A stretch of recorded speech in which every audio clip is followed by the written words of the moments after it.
नमस्कार साथियों, हिंदी नेटशाला चैनल में आप सभी का पुनः हार्दिक अभिनंदन है। हम तैयारी कर रहे हैं हिंदी व्याकरण की। इसके अंतर्गत प्रमाणिक पुस्तक के माध्यम से हम हिंदी व्याकरण के इम्पॉर्टेंट क्वेश्चंस को सॉल्व कर रहे हैं, जो प्रश्न पिछली परीक्षाओं में पूछे गए हैं और जो बार बार रिपीट होते हैं। उनके माध्यम से, ऐसे हजारों प्रश्नों के माध्यम से हम आगामी परीक्षा की तैयारी कर रहे हैं। इम्पोर्टेंट एमसीक्यूज आप इनको कह सकते हैं, ग्रामर के प्रैक्टिस सेट, सॉल्व्ड पेपर आप इनको कह सकते हैं। अब हमारा जो टॉपिक चल रहा है वह है संज्ञा से अव्यय तक। इसके अंतर्गत 91 प्रश्न से आज की कक्षा का प्रारंभ करेंगे। ये प्रश्न आपके सभी राज्यों की व्याकरण की जितनी भी परीक्षाओं के सिलेबस में व्याकरण लगा है उसके लिए उपयोगी है। भले ही ये TSSB में पूछा जाता हो, लेकिन इसमें सबके प्रश्नों का संकलन है। TSSB, NBS, KBS या आपका UPTGT, PGT राजस्थान वाले, सबका इसमें संकलन है। तो ध्यान से पढ़ेंगे। यहाँ बैठा नहीं जाता में कौन सा वाच्य है? भाववाच्य। क्रिया के उस रूपांतरण को भाववाच्य कहते हैं जिससे क्रिया में क्रिया अथवा भाव की प्रधानता का बोध हो, जैसे धूप में चला नहीं जाता। भाववाच्य वाला वाक्य कौन सा है? तुम बहुत हंसती हो, मुझसे पढ़ा भी नहीं जाता, मुझसे इतना कष्ट नहीं सहा जाता, हमें भी मिठाई दे दो। मुझसे इतना कष्ट नहीं सहा जाता, भाव आ रहा है ना इसमें, तो इसे भाववाच्य से मानेंगे जिसमें क्रिया या भाव की प्रधानता हो। कर्मवाच्य वाला वाक्य पहचानिए। क्या तुमने व्यायाम किया? उससे सोया नहीं जा सका, ये तो भाववाच्य हो गया। उससे आज पढ़ा ही नहीं गया। मैंने अपना सारा काम कर लिया। कर्मवाच्य इसमें बताया गया है सी। जहां क्रिया कर्ता के अनुसार न रूपांतरित होकर कर्म के अनुसार परिवर्तित हुई है। हिंदी में कर्ता के रहते हुए कर्मवाच्य का प्रयोग नहीं होता।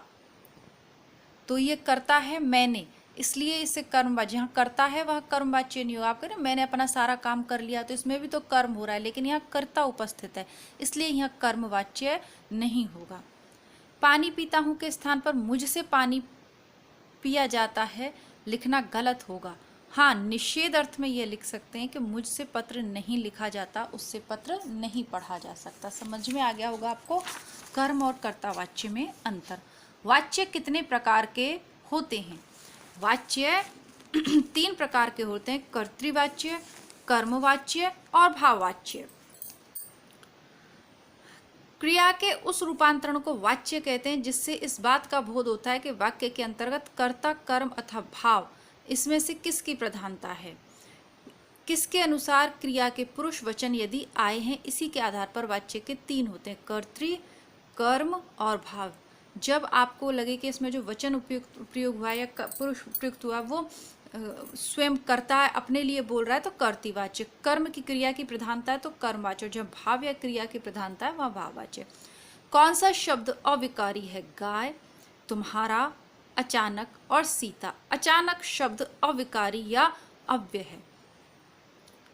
वस्तुतः ये रीतिवाचक क्रिया विशेषण का उदाहरण है। गाय जातिवाचक संज्ञा है, तुम्हारा मध्यम पुरुष सर्वनाम है और बोधक रूप तथा सीता व्यक्तिवाचक संज्ञा है। अतः अचानक यहाँ पर अविकारी शब्द है।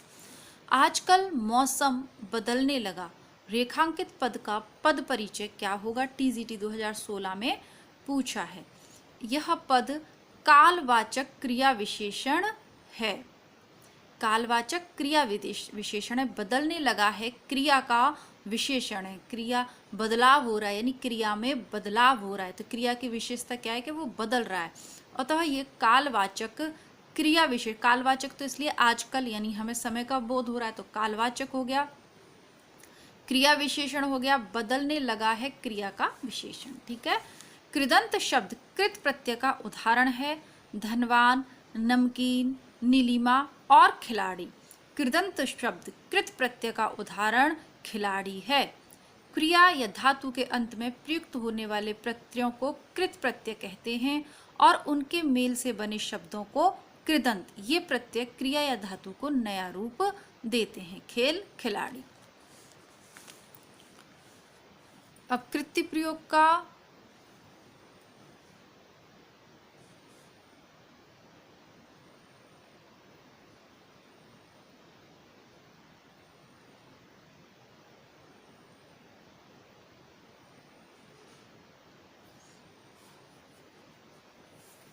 ये उपसर्ग प्रत्यय पढ़ेंगे जब। क्रिया के मूल को क्या कहते हैं? क्रिया के मूल को धातु कहते हैं, मूल धातु और यौगिक धातु। लड़का किताब पढ़ रहा है, इस वाक्य में पदबंध क्या है? वाक्य में कर्ता प्लस कर्म प्लस क्रिया, कर्ता कर्म क्रिया, ऑप्शन डी ये पदबंध है। हरदेव बिहारी लिखते हैं कि वाक्य के उस भाग को जिसमें एक से अधिक पद परस्पर संबद्ध होकर अर्थ तो देते हैं किंतु पूरा अर्थ नहीं देते, पदबंध या वाक्य कहते हैं। लड़का किताब पढ़ रहा है। निम्न विकल्पों में से उस विकल्प का चयन कीजिए जो दिए गए वाक्य के अनुसार सर्वनाम के भेद का सही विकल्प हो। यह मेरी किताब है, वह तुम्हारी किताब है। यह मेरी और वह तुम्हारी, तो ये संबंधवाचक है। यह और वह दोनों संबंध स्थापित हो तो संबंधवाचक सर्वनाम है। जातिवाचक संज्ञा का सही विकल्प है रामायण, फूल, तेल, परिवार। फूल सही विकल्प का चयन करना है। बिजली सी फुर्ती दिखाकर आपने बालक को डूबने से बचा लिया। सही सर्वनाम पदबंध का विकल्प कौन सा होगा? बिजली सी फुर्ती दिखाकर। पदबंध को सर्वनाम पदबंध कहते हैं। दिए गए वाक्य में बिजली सी फुर्ती दिखाकर आपने, यह पदबंध सर्वनाम का कार्य कर रहा है, अतः यह सर्वनाम पदबंध है। आपने बचा लिया, है ना, सर्वनाम का प्रयोग हुआ ना, आपने। उस विकल्प का चयन कीजिए जो दिए गए वाक्य के अनुसार क्रिया विशेषण के भेद को सही विकल्प मानता है। क्रिया विशेषण, रामलीला का मंचन वहां हो रहा है, स्थानवाचक है, वहां हो रहा है, स्थान का पता, स्थानवाचक क्रिया विशेषण। हिंदी में पद कितने प्रकार के होते हैं? 5 प्रकार के पद होते हैं, संज्ञा, सर्वनाम, विशेषण, क्रिया तथा अव्यय। पद कितने प्रकार के होते हैं? 5, संज्ञा, सर्वनाम, विशेषण, क्रिया और अव्यय। निम्न विकल्पों में से उस विकल्प का चयन कीजिए जो दिए गए वाक्य के अनुसार विशेषण के भेद का सही विकल्प हो। वह आदमी अच्छे से काम करना जानता है, तो वह आदमी अच्छे से, तो वह शब्द आ गया और उसको इसमें देखो तो ये क्या है? वह क्या है? वह सर्वनामिक विशेषण है। वह सर्वनाम है ना, तो सर्वनामिक विशेषण हो गया। इजी है ये, थोड़ा सा ध्यान देना पड़ेगा बस। अब संबंध तो किसी का स्थापित, गुण तो है नहीं, वह में कोई गुण नहीं है और ना वह कोई परिमाण या मात्रा का शो कर रहा है, तो वह क्या है? सर्वनामिक विशेषण। उस विकल्प का चयन कीजिए जो भाववाचक संज्ञा का सही विकल्प नहीं है। कातर, अमीरी, क्रोध, सच्चाई, तो कातर भाववाचक संज्ञा नहीं है बल्कि यह विशेषण पद है।